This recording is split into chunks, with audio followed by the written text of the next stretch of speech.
Quds से Tehran तक Israel खींचेगा येलो लाइन। पहले हमला, फिर नक्शे पर पीली लाइन खींचकर कब्जा।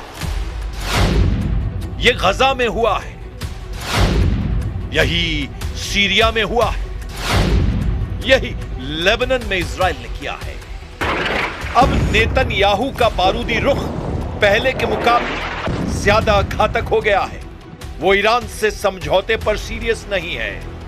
उनका मिशन खामनेई ऑन है। इजराइल ने खाड़ी से इस्लामी हुकूमत का सफाया शुरू कर दिया है।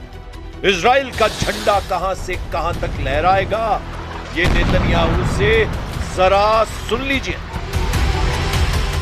דגלנו מוצב מעומק רצועת עזה ועד כתר החרמון, וטייסינו שולטים בשמי האזור כהוכחה ניצחת לעליונות שלנו על הציר האיראני. עוד לא סיימנו את המלאכה, אבל העולם כבר מכיר את הנחישות שלנו להגן על עצמנו, להגן לא רק על עצמנו, להגן על האנושות מפני הקנאות הברברית. ישראל הקטנה וידידתנו इजराइल के अटैक मोड में आने के बाद अमेरिका ईरान दोनों की धमकियों को नई धार मिली है। धमकियां जारी हैं और धमाके की तैयारी है। ईरान ने अमेरिका को भड़का दिया है। ट्रंप का गुस्सा बढ़ता जा रहा है। इजराइल ने पहले से समझौते को बेमानी कह रखा है। वहीं ईरान ने 24 घंटे के बाद सबसे भयानक बदले का ऐलान किया है। तो फिर समझौते का दूसरा एपिसोड क्यों? क्या ट्रंप इस्लामाबाद में डबल गेम खेल रहे हैं? ट्रंप क्या ईरान के डमी डेलीगेट से समझौता कर रहे हैं? क्या खालीबाफ से डील के बाद मुस्तफा का तख्ता पलट तय है? नेतन्याहू ने क्यों कहा कि अभी ऑपरेशन खत्म नहीं, बड़ा होगा? सीज फायर की डेडलाइन में कुछ घंटे बचे। इस्लामाबाद पीस टॉक के पेज उलझते ही जा रहे हैं। इस बीच आ रही धमकियों ने सिग्नल दिए हैं कि युद्ध का दूसरा राउंड ज्यादा विध्वंसक है, ज्यादा विनाशकारी है, क्योंकि इजराइल ये युद्ध अभी खत्म होने देने को तैयार नहीं है। ये भी क्लियर है कि इजराइल नहीं माना तो अमेरिका युद्ध में फंसा रहेगा, जबकि ट्रंप जितना जल्दी मुमकिन है ईरान से समझौते के लिए उतावले हैं।